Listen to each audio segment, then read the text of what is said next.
Nintendo. They are truly the gaming giant that needs no introduction. Many have come before them, with them, and after them, most succumbing to the same fate of fading into obscurity. Their iconic characters, groundbreaking peripherals, and out-of-the-box thinking has led to their continued success year after year. They are truly the only company out right now that I know I will buy a console from even before I hear anything about.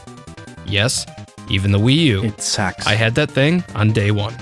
But just like any successful company, Nintendo has made its fair share of mistakes. However, there is one mistake that rises above the rest. One mistake that led to a failed partnership, some stagnant years, and gave birth to a bloodthirsty competitor that rivals the brand even today. This is the story of the Nintendo PlayStation.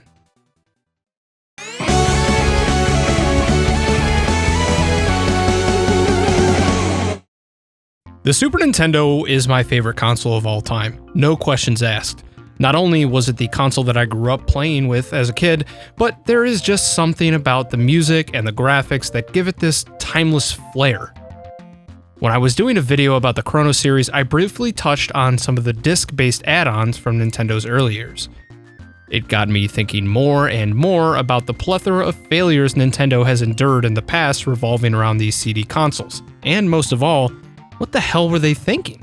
However, despite these failures in the past, there is one that holds the most weight from a legacy standpoint: the Nintendo-Sony fallout. What started out as a match made in heaven spiraled out of control and created one of the big three gaming giants Nintendo still competes with today. But why did their partnership fail? In order to fully understand this interesting partnership, we have to travel all the way back to the 1980s. Sony engineer Ken Kutaragi became interested in working with video games after seeing his daughter play games on Nintendo's Famicom video game console. He took on a contract at Sony for developing hardware that would drive the audio subsystem of Nintendo's next console, the Super Nintendo. Kutaragi secretly developed the chip, the Sony SPC 700. As Sony was uninterested in the video game business at the time, most of his superiors did not approve of the project. But Kutaragi found support in Sony executive Norio Oga, and the project was allowed to continue. The success of the project spurred Nintendo to enter into a partnership with Sony to develop both a CD-ROM add-on for the Super Nintendo and a Sony-branded console that would play both SNES cartridges as well as games released for the Super Disc format, with Nintendo thus effectively giving up a large amount of control of software licensing to Sony. This, understandably, did not sit well with Nintendo. Further, Sony would be the sole benefactor of licensing related to music and movie software it had been aggressively pursuing as a secondary application. Nintendo president at the time, Hiroshi Yamauchi, was already aware of Sony at this point because of the thoughts that they would try to use this partnership to attempt to crash the video game market, and honestly, he couldn't have been any closer to the truth. Adding on to this was the fact that Sony was the sole provider of the audio chip used in the Super Nintendo and required developers to pay for an expensive development tool from Sony. He didn't want any additional greed to affect Nintendo's bottom line. To counter the proposed agreement, Yamauchi sent Nintendo of America president, his son-in-law at the time, and executive Howard Lincoln to Europe to negotiate a more favorable contract with Philips, Sony's industry rival. Ironically, Philips and Sony were the two that were involved with first making the CD Interactive, starting back in the early 80s. To many, in retrospect, this has been seen as one of Nintendo's biggest mistakes. Because, well, we all know how Philips' partnership turned out to be. Oh my goodness, this is awful! At the June 1991 Consumer Electronics Show, Sony announced its SNES-compatible cartridge CD console, the PlayStation. Much to their surprise and frustration, Nintendo announced their partnership with Philips the next day. Okay, so that was a pretty dick move on Nintendo's part. Dick that! Sony was pissed, albeit for a good reason. The two companies traded barbs for the next year or so while still attempting to work out a prototype for the PlayStation. In 1992, a deal was reached allowing Sony to produce SNES-compatible hardware, with Nintendo retaining control and profit over the games. The two organizations have never repaired the rift between them, and by the next year, Sony had dropped further development of the Super NES CD-ROM, and instead refocus its efforts on developing its own console for the next generation. And we all know what happened with that.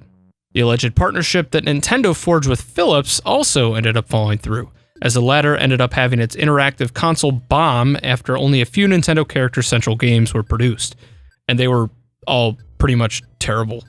They had even entered talks to let Philips take over the lead on the CD-based add-on, but that never really made it to fruition. Which is perhaps a good thing, since I think Philips may have been bad enough to take Nintendo down with it. Yet another casualty of the 90s gaming market. Nintendo had 2 swings and 2 misses with CD-based consoles, and after a brief period of silence, they started working on the N64DD with Alps Electric. Ironically, this was not an actual CD-based add-on, but instead a magnetic disc add-on that could drastically enhance the way 64-bit cartridges played. Nintendo had a heavy defense of the system, with Earthbound creator Shigesato Itoi even saying, "CDs hold a lot of data, DD holds a moderate amount of data and backs the data up, and cartridge ROMs hold the least data, but process the fastest. By attaching a disk drive to a game console, we can drastically increase the number of possible genres." Well, we all know that didn't really happen. Although initially slated to release in conjunction with the N64 itself, the product incurred heavy delays and didn't even come out until 1999, only releasing 10 titles. This was after the GameCube's development was well underway. It was considered a commercial failure, and added to the failed partnership and experimentations list that Nintendo was accruing. It seemed that the gaming giant just couldn't find their place in the rapidly growing disc-based market. Nintendo didn't go disc-based until the GameCube released in 2001, though the discs were proprietary for a number of reasons. There are tons of speculation on both sides for who was really at fault with the Nintendo-Sony partnership. Did Sony expect too much from the video game giant? Or was Nintendo backstabbing in their approach to collaborate with Philips? Understanding that business is business, sometimes two giants just can't work together. There are tons of other examples of this throughout history, not just in the video games industry.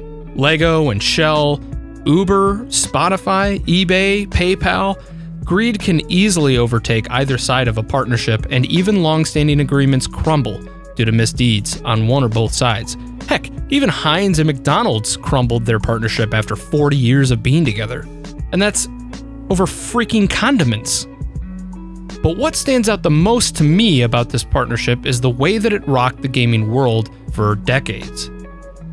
Sony and Nintendo's quarrels gave birth to arguably the most successful console brand of all time behind Nintendo itself. The Sony PlayStation paved the way for disc-based video games and attracted many game studios in the process.